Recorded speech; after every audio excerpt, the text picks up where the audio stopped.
और इस वक्त बड़ी खबर लेकर आप सभी के बीच में आए हैं। नाउस्पीति के विधायक रवि ठाकुर ने रामलाल मार्कंडेय के भ्रष्टाचार के आरोपों को दरकिनार किया है। बड़ी खबर शिमला से आपको बता रहे हैं। रवि ठाकुर ने कहा कि पूर्व मंत्री बेतुकी बात कर रहे हैं। मामला आपको बताएंगे, लेकिन उससे पहले आपको ये भी बता दें कि उनके खिलाफ मानहानि का दावा अब रवि ठाकुर करने जा रहे हैं। मार्कंडेय ने आरोप ये लगाया था कि रवि ठाकुर आईपीएस और पीडब्ल्यूडी विभाग के टेंडर में भ्रष्टाचार कर रहे हैं। अब टेंडर में उन्होंने 10% कमीशन फिक्स की है, ऐसा रामलाल मार्कंडेय का आरोप है। इसके बाद उन्होंने ये भी कहा कि उनके पास सबूत है। रवि ठाकुर का उन्होंने इस्तीफा तो मांगा था, लेकिन साथ ही साथ अब रवि ठाकुर भी पीछे नहीं रहे हैं। मीडिया के सामने खुलकर आए हैं और इन सभी बातों का खंडन भी किया है। फिलहाल आगे क्या कहा वो आप सुनिए। मेरा खाता चेक कर सकते हैं आप। एक खाता मेरा यूको बैंक का है, एक खाता मेरा एसबीआई का है और एक कंपनी का खाता है। 3 खाते हैं, तीनों आप चेक कर सकते हैं कहाँ से पैसा है, कहाँ से गया। खुली किताब है। मैं तो पूर्व मंत्री को ये कहूँगा कि विकास के इतने कार्य हो रहे हैं, तो अब हम एक मंच पे आके आप मेरे से बात कर सकते हैं और विकास की बात करते हैं, बजाय इसके अनाप बातें करने का।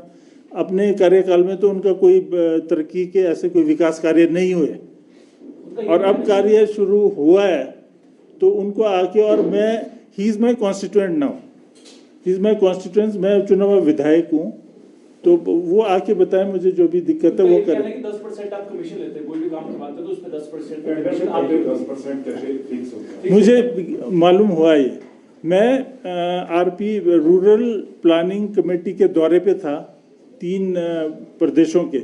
मुझे फ़ोन आया, मेरे कॉन्स्टिट्यूएंट्स ने बताया था, उसका हमने नोटिस जारी कर दिया। मानहानि इज्जत का जो करा उन्होंने, 10% हो 15% हो, उसमें कोई तथ्य है या नहीं है वो बताएं।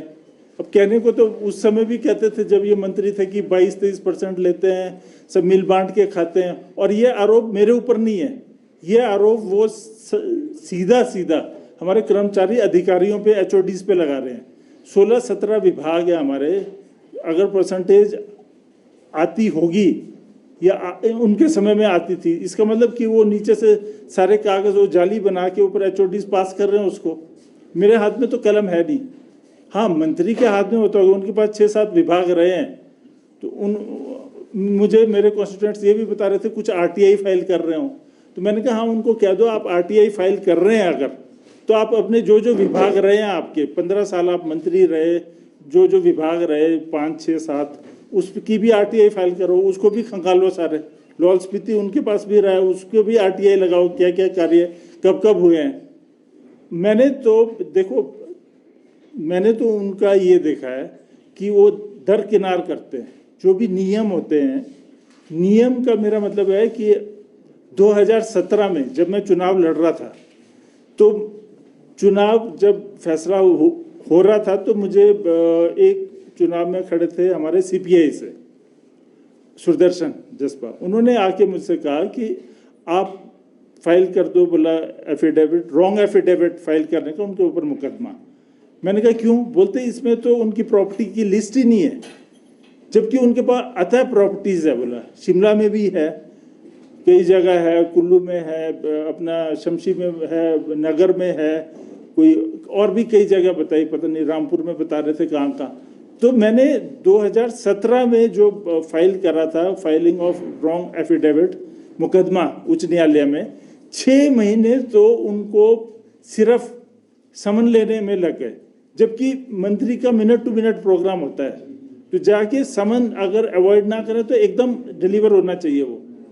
और 6 महीने बाद भी जैसे कोई ऑफेंडर होता है ना, हैबिचुअल ऑफेंडर, चोर उचक्का या गली कुचे में पकड़ के उनको हाथ में पकड़ाते हैं जाके, उस तरह से देना पड़ा समन। ये नहीं कि भेज दिया तो उन्होंने ले लिया, जाके भाई ये वो व्यक्ति है, इसके हाथ में दो।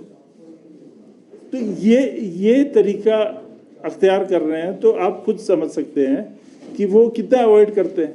अभी तक 6 साल होने जा रहे हैं, अभी तक मुझे जवाब नहीं आया कि प्रॉपर्टी की डिटेल्स क्या थी आपकी, फाइलिंग ऑफ रॉन्ग एफिडेविट का जवाब नहीं आया। हाई कोर्ट में अभी तक पेंडिंग पड़ा वो मामला। मानहानि का दावा करने वाले मानहानि का तो मैंने नोटिस के लिए बोल दिया वकील को, वो देख रहे हैं उसमें क्या क्या तथ्य हैं और उस हिसाब से करेंगे मानहानि का दावा। मैं अभी तो नोटिस निकालेंगे, उनका जवाब आएगा फिर करेंगे ना उसका।